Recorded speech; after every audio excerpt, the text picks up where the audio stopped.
Olá, alunos! Hoje teremos nossa aula de número 18 com o tema Escolhendo Sistemas Operacionais. Vamos ver alguns requisitos, diferenças de algumas versões de Windows para saber qual seria mais adequado para cada tipo de necessidade. E começando aqui com os requisitos de hardware e software dos sistemas compatíveis. Compreender como o computador será usado é importante ao recomendar um sistema operacional para um cliente. O SO deve ser compatível com o hardware atual e com as aplicações necessárias. Para fazer uma recomendação de sistema operacional, o técnico, no caso nós, devemos revisar as restrições orçamentárias, aprender como o computador será usado, determinar quais tipos de aplicativos serão instalados e se um novo computador pode ser comprado. Vamos ver aqui algumas diretrizes para ajudar a determinar o melhor SO para cada cliente. O cliente vai utilizar aplicativos de prateleira nesse computador? O que seria isso? Um sistema comercial específico ali que é vendido no mercado de forma comum, digamos assim. Pacote Office, navegadores, programas de e-mail. Esses são softwares considerados assim, softwares de prateleira. São aplicações prontas que elas têm a compatibilidade com determinados sistemas operacionais. E a outra solução seria se o cliente irá utilizar algum software personalizado que vai mandar fazer sobre encomenda. Precisa exatamente de um sistema operacional, um determinado hardware e enfim. Sobre os requisitos mínimos de hardware e compatibilidade com o sistema operacional, os sistemas operacionais têm requisitos mínimos de hardware que devem ser atendidos para que o SO seja instalado e funcione corretamente. Identifique o equipamento do cliente. Esse seria o primeiro passo.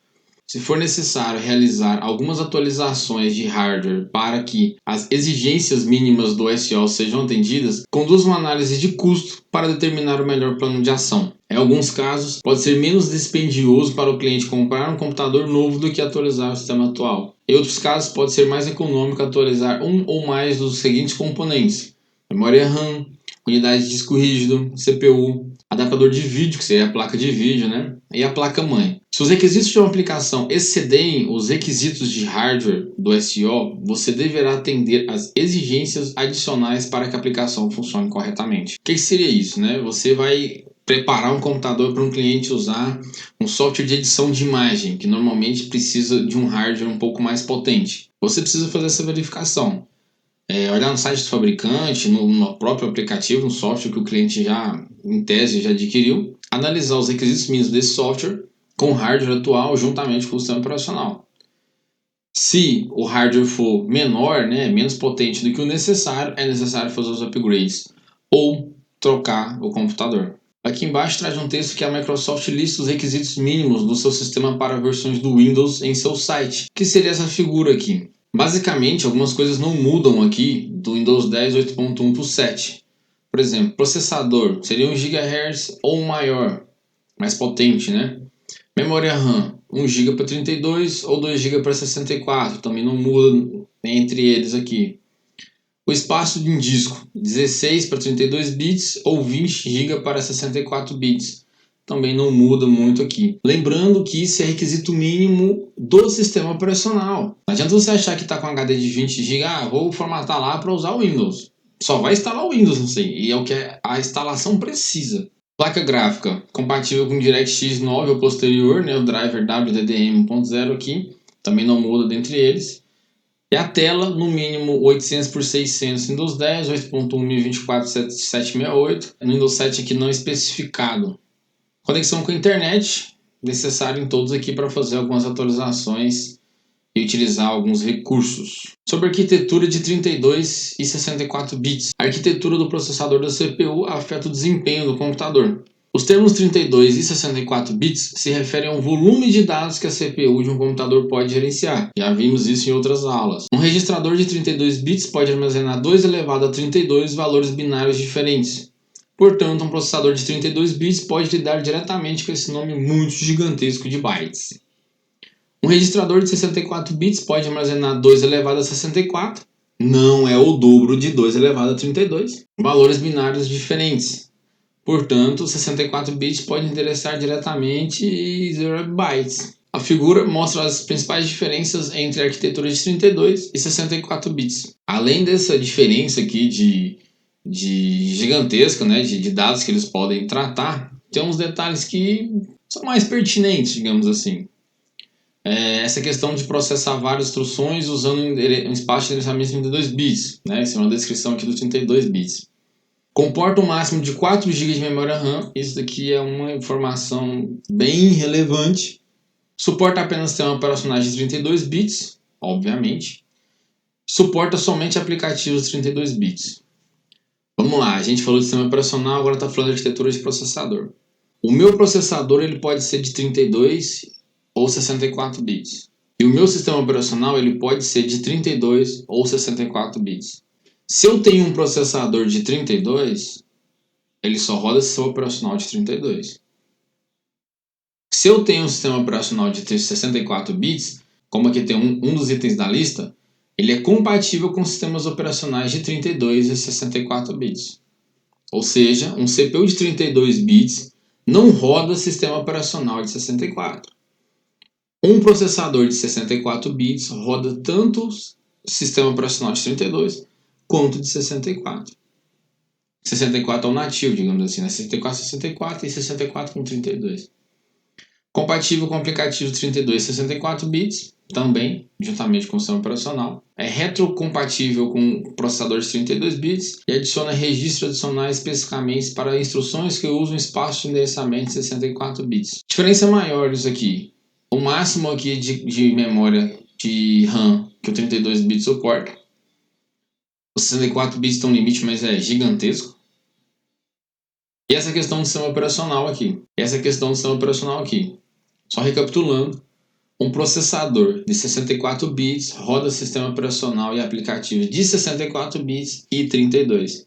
Um processador de 32 bits roda somente sistema operacional de 32 bits. Professor, mas se eu quiser formatar lá e colocar um 64 bits? Não vai funcionar. E aí um detalhe que seria só uma questão de nomenclatura. Às vezes o pessoal chama de x86 arquitetura de 32 bits. E x64, que está errado, arquitetura de 64 bits. Isso é uma questão de nomenclatura mesmo, mas é a mesma coisa. Bom, nesse slide aqui, a gente vai ver alguns detalhes da edição do Windows, mais especificamente do Windows 10. O que ele traz aqui para a gente de instrução? O que você já sabe é um tipo de atividade em que pedimos que você simplesmente adivinhe, não se destine a avaliar nosso conhecimento, destinando-se apenas a dar uma ideia inicial sobre diferentes tópicos antes de serem apresentados no curso.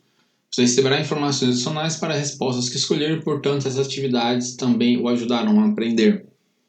Leia o cenário e selecione a versão Windows 10 à esquerda.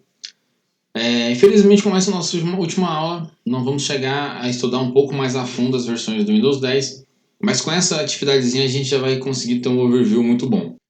Primeiro cenário aqui. Bob está selecionando o sistema operacional Windows para uso em sua empresa, sua pequena empresa. Como os negócios de Bob não possuem uma equipe de TI, o sistema operacional precisa ter recursos internos de segurança, produtividade e gerenciamento. Ele também deve ter uma experiência intuitiva do usuário e suportar o modo tablet e telas sensíveis ao toque. Vamos lá. Talvez vocês não tenham tido contato com essas versões, mas a Home normalmente é uma versão mais doméstica, mais para casa, quem usa o computador em casa, não tem muita exigência e tudo mais.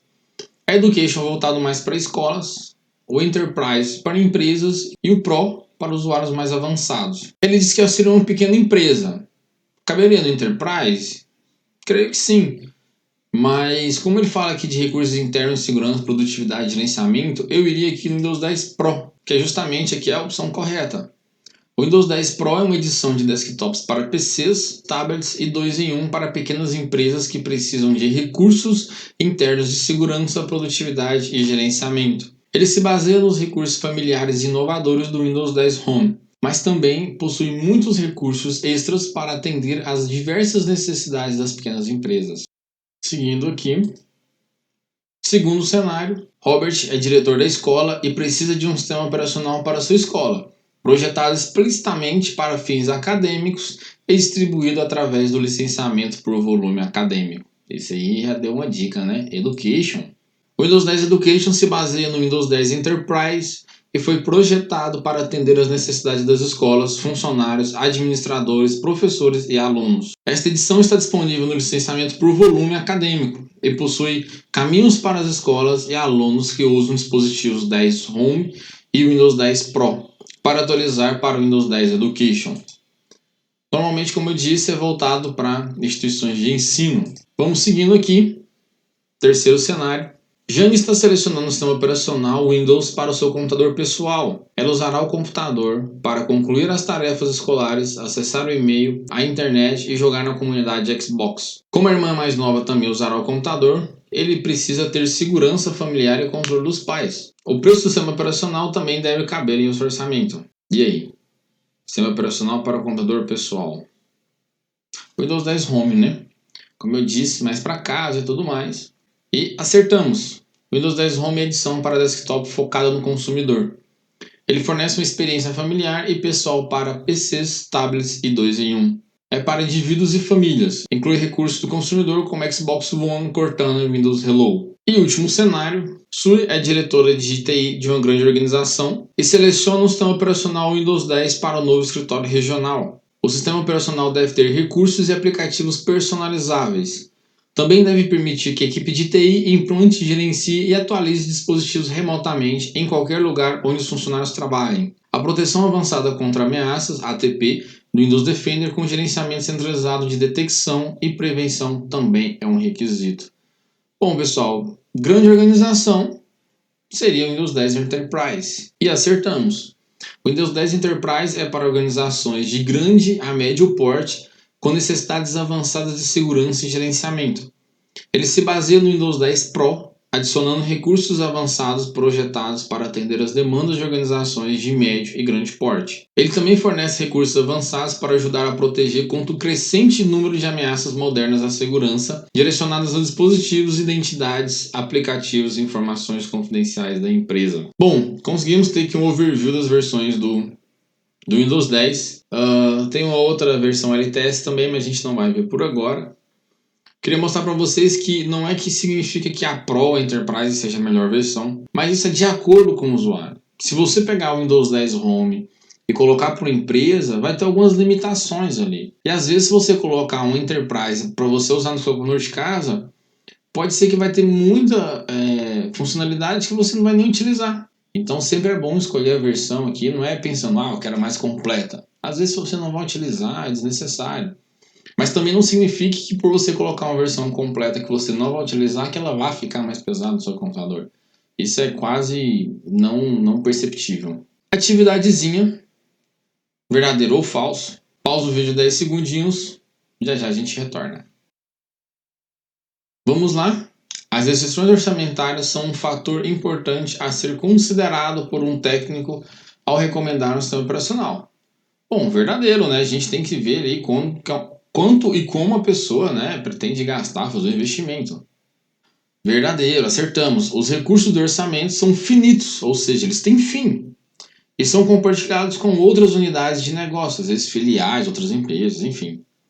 Os técnicos devem entender as restrições no orçamento ao fazer uma recomendação do SO. O sistema operacional é pago, tá, pessoal? Não é só porque às vezes a gente consegue umas licençazinhas aí a 10, 15 reais na internet que significa esse preço. A licença é cara, algo em torno de 400 reais ou até mais. E quando nós falamos de empresa, se uma empresa usar uma licença pirata, ela pode ser multada, porque a empresa tem como custear isso, diferente de nós meros usuários. Segundo a declaração aqui, o Windows 10 pode ser instalado com apenas 2 GB de espaço no disco rígido. 2 não, né? Falso. A versão de 32 bits do Windows 10 requer 16 GB e na versão 64, 32, não apenas 2, né? Terceira declaração, os sistemas operacionais de 32 bits podem endereçar apenas o máximo de aproximadamente 4 GB de RAM. Corretíssimo. Verdadeiro. Um sistema operacional de 32 bits pode acessar 2 elevado a 32 valores de endereço iguais a aproximadamente 4 GB. Aí você fala assim, poxa, mas sistema operacional de 32 bits pode acessar somente 4 GB de RAM. Se eu tenho um computador com 6 GB ou 8 GB de RAM e instalar um sistema operacional de 32 bits, o que vai acontecer, professor? Bom, o que vai acontecer é que o Windows só vai reconhecer 4 GB. Tá, mas meu computador tem 8. Bom, muito bom. mas o Windows só vai utilizar 4. E o que vai acontecer com os outros 4? Vai ficar parado lá sem utilização nenhuma, porque o sistema operacional não vai conseguir gerenciar eles. Mais um motivo para a gente verificar sempre essa questão de versões 32 bits e 64 antes de formatar uma máquina. E a última aqui, o Windows 10 Home Edition é direcionado aos usuários consumidores. Acho que seriam usuários comuns aqui. Seria verdadeiro. O Windows 10 vem em várias edições: Pro Enterprise para as empresas, Education para organizações acadêmicas e o Home para usuários consumidores. Vamos ver se acertamos tudo.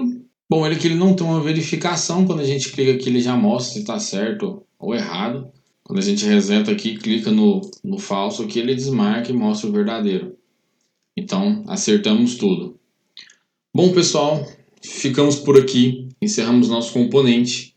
Espero que alguns minutos aí, durante as aulas que passamos juntos aí, né? Cada um no seu local aí devido à pandemia, tenha sido bastante proveitoso, que vocês tenham conseguido absorver bastante conteúdo. Valeu aí por toda a atenção, pelas atividades feitas e nos vemos logo em breve. Valeu, até mais.